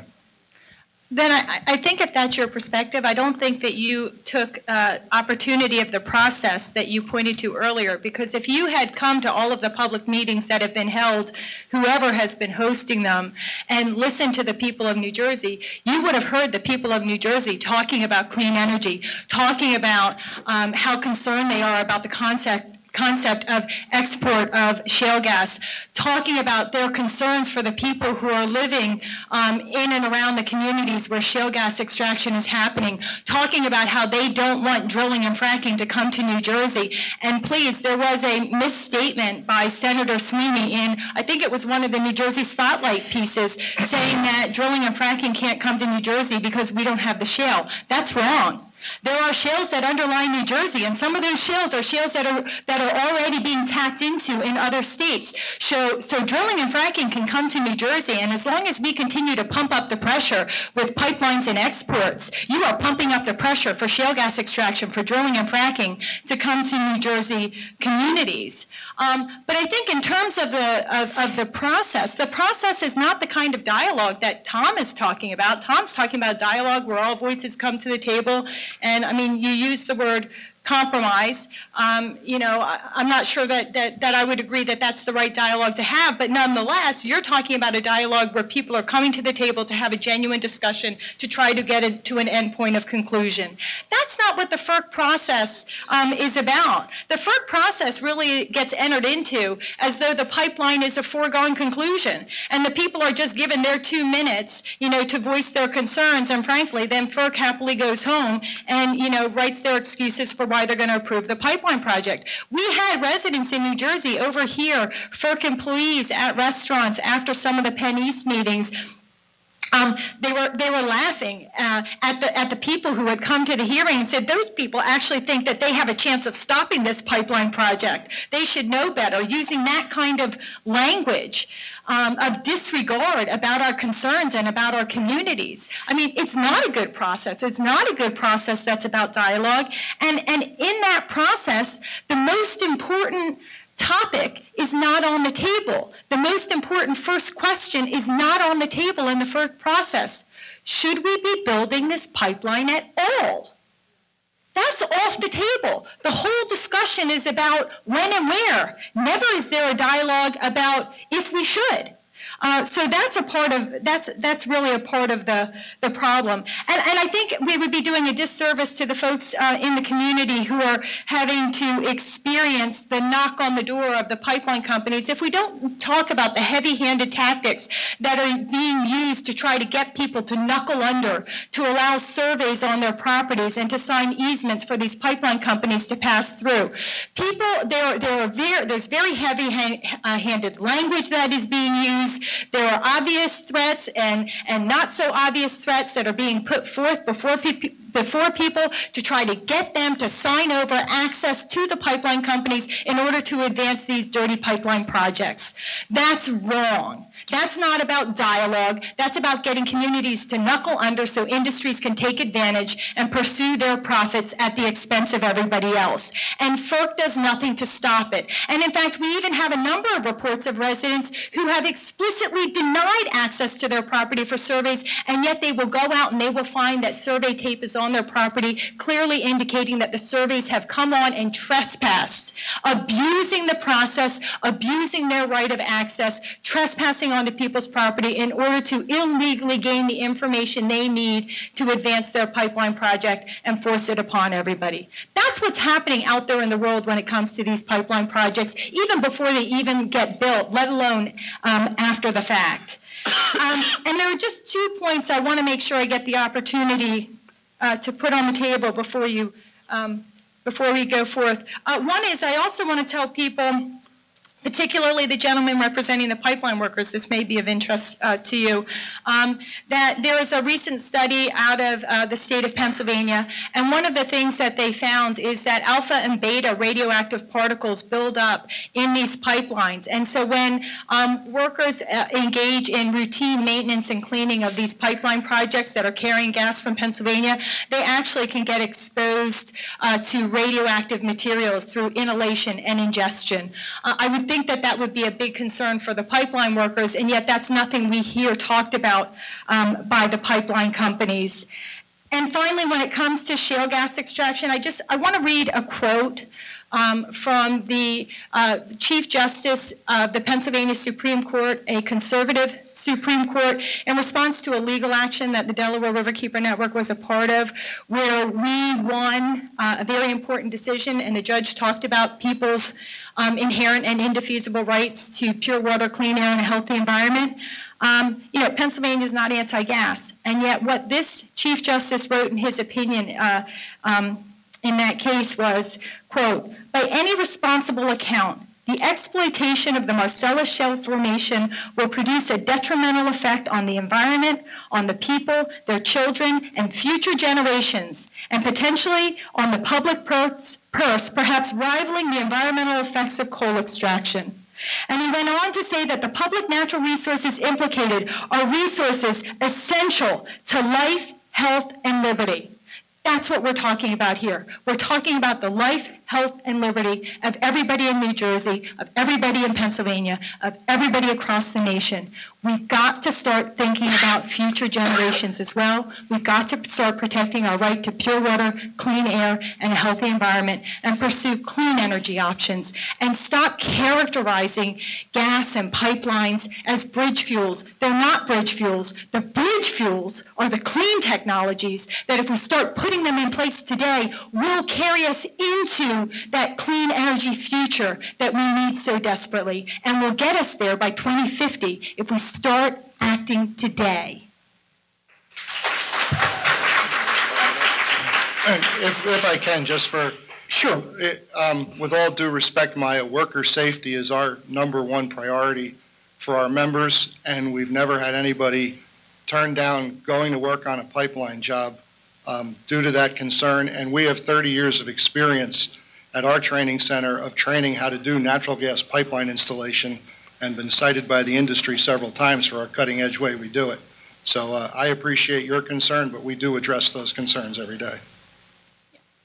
I'm not saying that you don't address it. I'm saying that this is a new piece of information that's come out of the Commonwealth of Pennsylvania. It's a new study, and I just wanted to make sure that you were aware of it, because we in the environmental community are part of the community, and we really do care about jobs, and we do care about workers. We care about everybody. That's why we believe so firmly in the clean energy option. That's why we talk about how clean energy technologies create more jobs, long-term jobs, better paying jobs, jobs that have more have greater capacity for people to take entry-level positions, and then to move sort of up the scales through the industry to better and better jobs with more and more security, more and more responsibility. So we do care, and I wasn't suggesting that you were in any way falling short in your work, your focus on worker safety,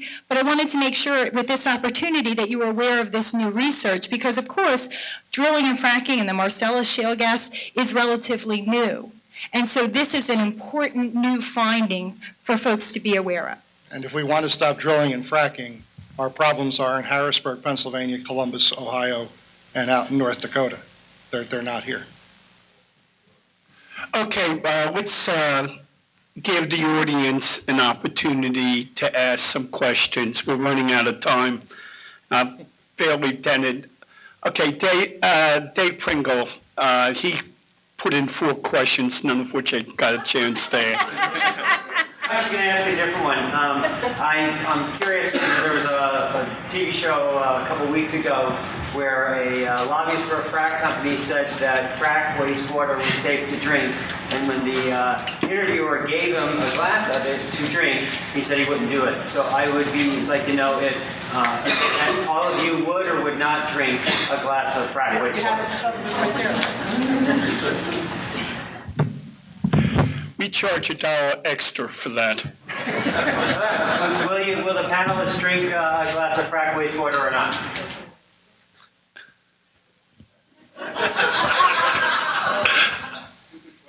Yeah, dame.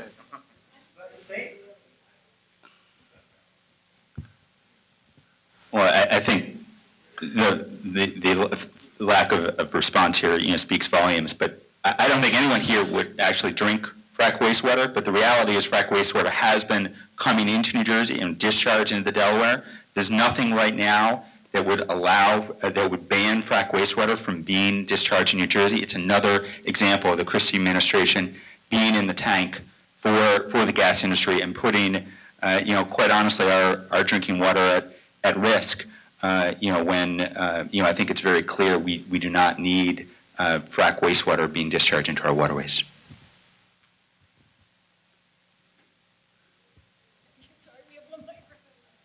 I just have to say, I keep hearing about the demonization of the Christie administration, the state of New Jersey, FERC, the utility industry. These are not bad people. They're trying to find a solution to all these problems. And you can be as passionate as you want about your issues, and I respect that and I understand all that. But we have to find a solution. And these are all people who want to find a solution, believe it or not. There are people that want to make this better. There are people that want to find solutions. You're shaking your head, no, that's totally wrong. You don't know what you're talking about. I've been involved with all these people. I know they're trying to find solutions. Some of them don't want solutions. Well, some of them don't, but most of them do. And the people who are in charge do. So, demonizing people is not going to be the end game. It's not going to be the solution to our problem here. Trying to find a way to work with everybody is going to be the way to find a solution. But the question is, what are you finding a solution to? And when we talk about FERC and when we talk about these decision makers, the solution they're trying to get to is the actual construction of the pipeline, the actual discharge of the wastewater. It's all about where and when. It's not about if. I mean, the solution that we are seeking, the question that we are seeking a solution to is how do we fuel our energy future and protect jobs and protect the environment and protect our communities and protect our property values and protect our children and protect future generations. That's a much different conversation than where do you build the pipeline. And so when you're talking about actually protecting communities and providing energy at the same time, then the solution is easy and clear. Clean energy options, clean energy technology. So it's about what are you seeking a solution to? We want to seek the real solution to all the problems, to all of these energy problems. And the solution there, the answer there is clean energy. All right, we have former BPU President Jean Fox. We're very honored to have her here. I love this topic. Gas, not oil. Phil mentioned early on in his presentation there's a difference in safety between gas pipelines and oil pipelines. Could somebody get into that? The Edison pipeline, obviously, versus gas pipelines. There have been problems with all of them around the country.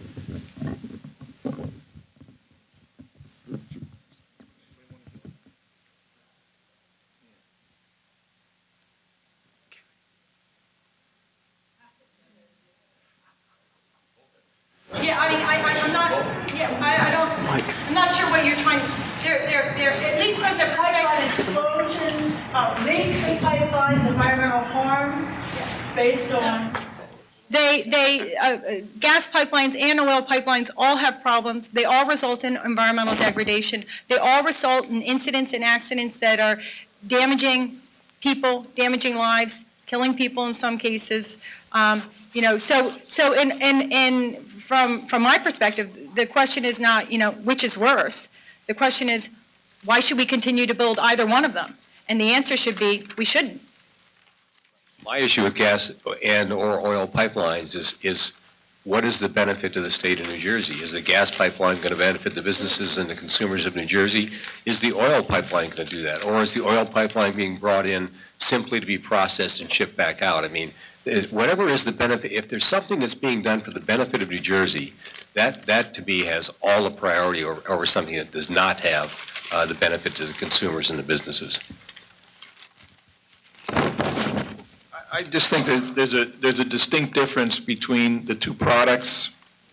And, you know, when you look at oil, you know, you look around the country, there have been major accidents when it's transported by train, major disruptions and deaths.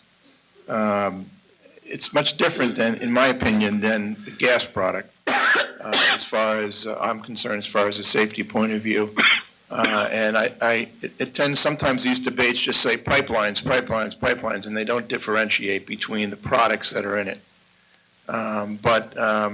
You know, I'm more concerned about an accident with a train coming through New Jersey with some product in it than I am necessarily with a gas pipeline under the ground. I think there's two things here. I think we have a demand for both products, so there's a question of how to transport it and what's the safest way to do it. And the only question that would occur to me, honestly, when I hear a question about transporting oil, I think we have to ask the folks in Alaska what they think of the Alaska pipeline versus the Exxon Valdez, and maybe they've got something to say about it. And on that note, we should also ask the residents of Kalamazoo, Michigan, who suffered, you know, tremendous oil spill from an oil pipeline. You know, this should not be Sophie's choice.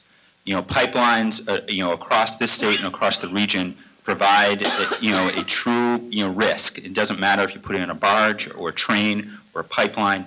You're asking for problems. We have a record of safety issues, and I think most notably here in New Jersey, you know, I'm not intending to demonize the governor. I'm just literally stating his record.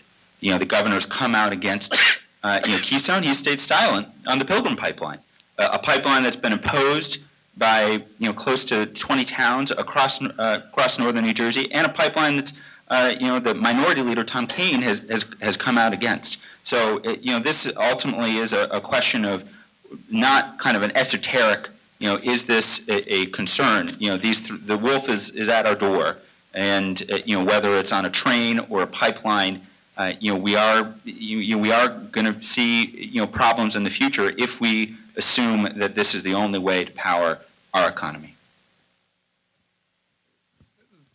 We still can't escape the fact that there is a great demand for the product.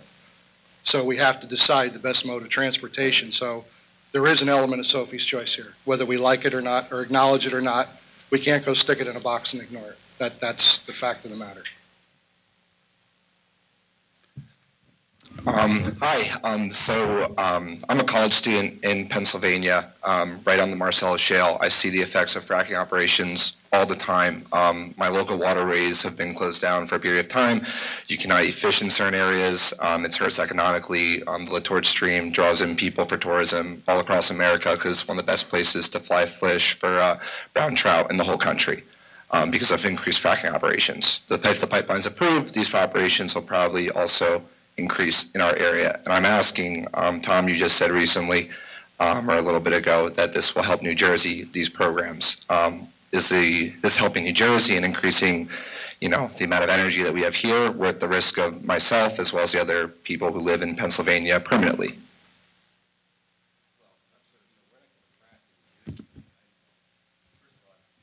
Fracking in New Jersey probably will never happen. I don't think it can happen. So, but I'm not sure what your point is. If we're going to have the effects of fracking in New Jersey impact the recreational and the tourism of New Jersey, is that your question? Oh, well, you know, I assume that without any further fracking, New Jersey could benefit from just what's already being produced. The fracking's been done. Maybe I'm sure there's going to be more fracking, but I don't have any answer to that. But yeah, there's a ripple impact on anything. But you know, it's a lot of what you're talking about is already in place. So New Jersey can benefit, I would assume, from just what already has been done, without having it any further fracking. That's an assumption I'm making because I don't know the facts. I don't have enough information on fracking to advocate for or against it. I think you very eloquently made the point that Doug and I are trying to make.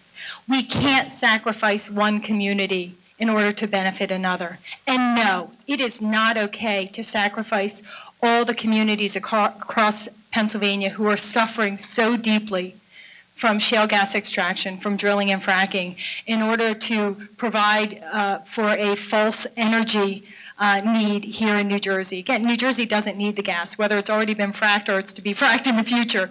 New Jersey is fine for gas at this point. And even if it wasn't, it wouldn't be okay to hurt you and your family in order to provide energy to this person and their family. That's not a fair trade-off, and I think that that's a very important point. And again, let me be clear. New Jersey is not safe from the potential for drilling and fracking. There are shales that underlie New Jersey. The Utica Shale underlies portions of northern New Jersey. The Utica Shale is being fracked in other communities. Other communities are being polluted and damaged and devastated because of drilling and fracking in the Utica Shale. The Utica shales in northern Jersey. There are other shales in New Jersey that have been identified as potential sources of future gas. So if we pump up the pressure for drilling and fracking anywhere with more pipelines and or more exports, we are pumping up the pressure for drilling and fracking here in the state of New Jersey. Hi, I'm Brendan Keating. I'm the Democratic candidate for freeholder in Morris County. I come from a union family. In fact, my uncle is the general counsel for the IUOE in DC. And this, I guess, is going to be to Phil and Greg. I come from Morris County, where Pilgrim Pipeline is a really big issue, and it looks like it's probably going to be a non-starter for us up there. What projects can we work on in New Jersey that you and I can see eye to eye on, and I can advocate for in my campaign, where we can create jobs for your members and for the organizations that you represent that may not necessarily be pipeline related? Thank you. I don't necessarily want to turn the question on you, but since you're going to be setting policy in Morris County or want to, where are you going to drive the policy and how can we help? Well, I'd like to see increased building, increased access to public transportation, which are definitely some things that the IUOE can be a part of. I know that the Alliance is also a big part of building projects, but I also want to see them done in the best manner possible. I'm a big supporter of the LEED certification for building projects, all those sort of things. We had a problem with our solar deal that I'm sure a lot of you are aware of, and that's going to be a big problem with trying to push that in the campaign right now. But I'm open to suggestions. But really, the people that I'm trying to represent on both sides of the aisle. Actually, most of the people I work with are Republicans on the pipeline issue, and we don't want it up there, but we still want to make sure that we're supporting projects that pay a prevailing wage and all that other sort of stuff. So, if we're not going to be able to work together on the pipeline, how else can we work together? And I'm sure we all want to know this too, because I don't think anybody here is against jobs or unions. Some might be, but where's the compromise? Well, we enjoy LEED certified buildings, so please push the issue. We think it's a good thing. One thing we have to think about with Pilgrim, and this isn't an endorsement or condemnation of the project, but the inescapable fact is that oil is moving on barges on the Hudson River today. Period, end of story. All right, we have time for one more question. Mike Stiles, Pipefitters 274. We install those pipelines with Greg's guys. You keep talking clean energy. There's a big opposition to the project at Great Adventure, correct? That's for 22 megawatts. Most power plants in the state of New Jersey are producing 400, 500, 600, 700 megawatts. Where does the power come from? What energy do you have that's going to produce that form of power? I did hear a comment from the roof. I've had our building analyzed, no good. So we've tried it. Well, that's a great question, because New Jersey has become right along with California, over the course of the last 15 years, has gone from 5 solar installations to more than 35,000. And when we look at the example for large industrial users, we actually see a record of leadership from universities, including Rutgers, which has a huge solar installation over their parking lots on Livingston campus, as well as William Patterson University and Stockton University. So the point here is that it's not just one project, it's the question of where we're going to be taking solar. And I see you obviously want to do a rejoinder. Say that, well, what's the total megawatts being produced in those projects? Well, that references legislation that's being debated right now in the Senate Environment Committee. 80% of our energy can come from clean sources by 2050. And that legislation talks about the benchmarks for solar and wind. I think this is really important to reference, is that we don't necessarily have to do a moonshot on solar. If we continue the growth of solar that we've seen over the last few years, we will be able to hit that, as well as investments in energy efficiency and offshore wind. And this is obviously not taking into account that we're going to see the cost of solar PVs decrease. And to reference a point I made earlier, is that we're at an inflection point, not just now in the cost of PVs, but also with the concept of storage. And New York State is at really the precipice of rethinking the way that we distribute energy on the grid. And the grid is essentially a 100-year-old concept that needs to be reformed. New York is starting to have those conversations. And not only those conversations, but from a policy perspective, to integrate storage, to be able to allow us to integrate energy efficiency solar and onshore and offshore wind to be able to power our grid, not just over the next 5 years or 10 years, but up to 2050 and beyond.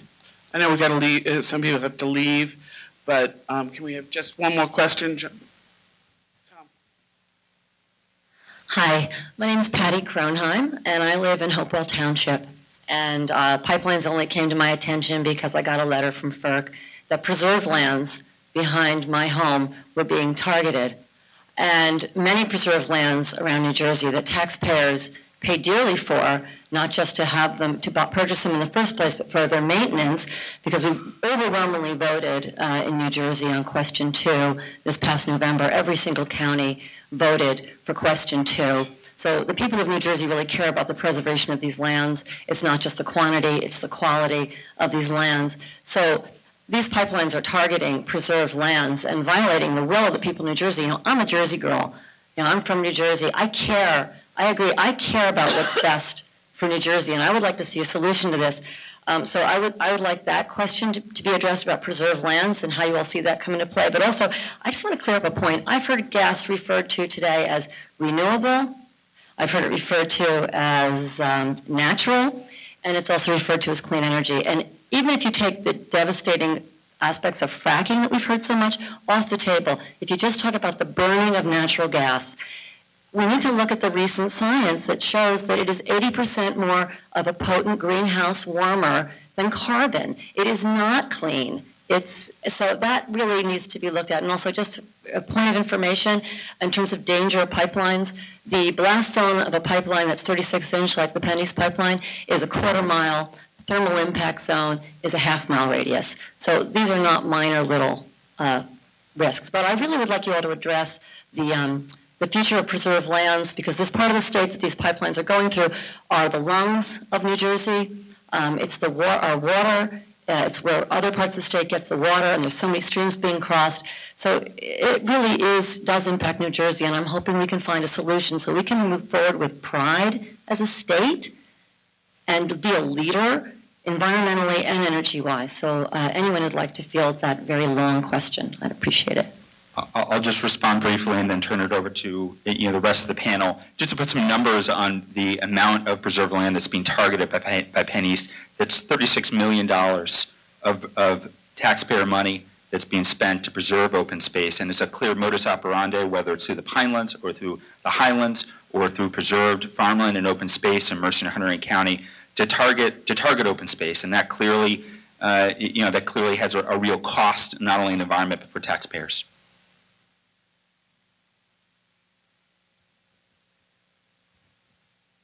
Just to address the renewable versus fossil gas, so they're separate things. Renewable gas comes from any decomposing waste source. So whether it's a landfill, a wastewater plant, an anaerobic digester, the biogas that's produced is a natural process, it's renewable, it's plentiful. So that's one point of clarification. One other thing, I forget.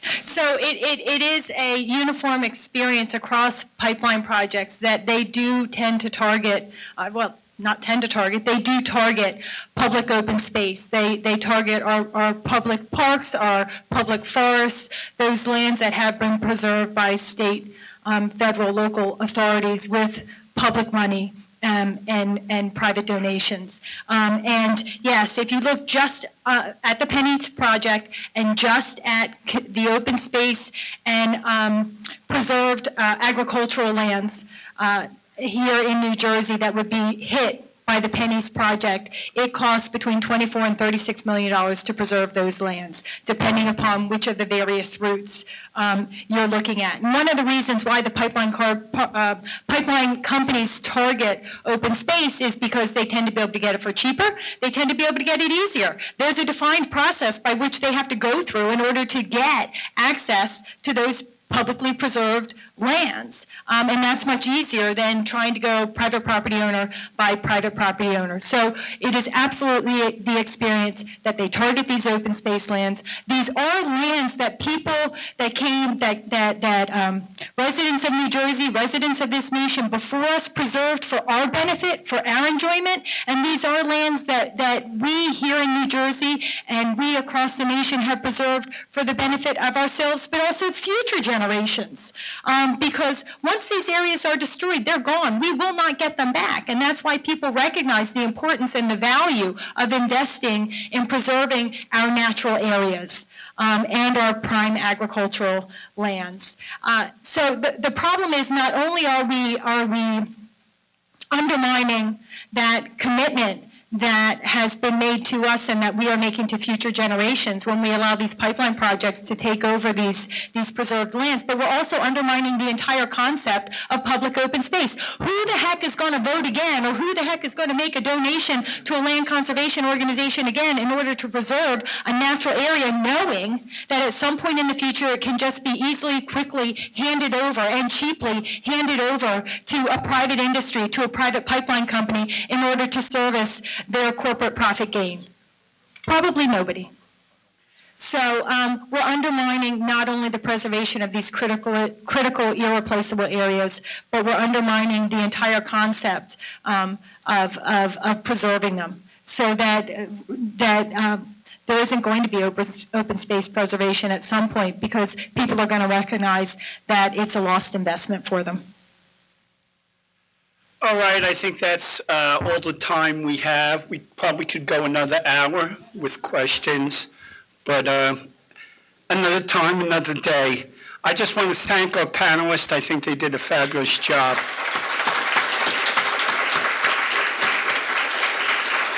And John just wants to sum up for us. I also want to thank Tom for doing a wonderful job in moderating. Not an easy task. And though I'd like to think that we've solved the whole issue today, I imagine we may not have, but I think there's great value to having these discussions and hearing. We may not agree on a lot of it, but hearing from each other in a setting like this, I think, is a real value. So I appreciate the audience as well and its questions.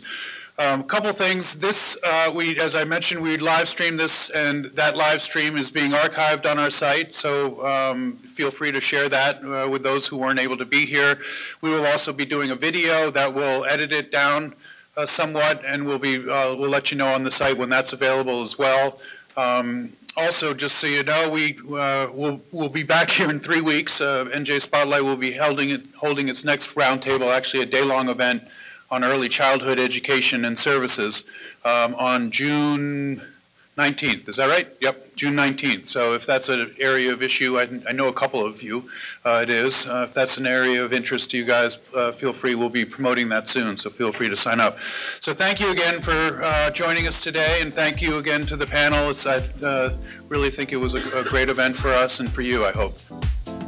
For more information, visit njspotlight.com. This program was produced for NJ Spotlight by StateBroadcastNews.com, a division of the Lubetkin Media Companies in Cherry Hill, New Jersey. NJ Spotlight, news, issues, and insight for New Jersey. For everyone at NJ Spotlight, this is Steve Lubetkin. Thank you for joining us, and we'll see you out there on the net. Take good care.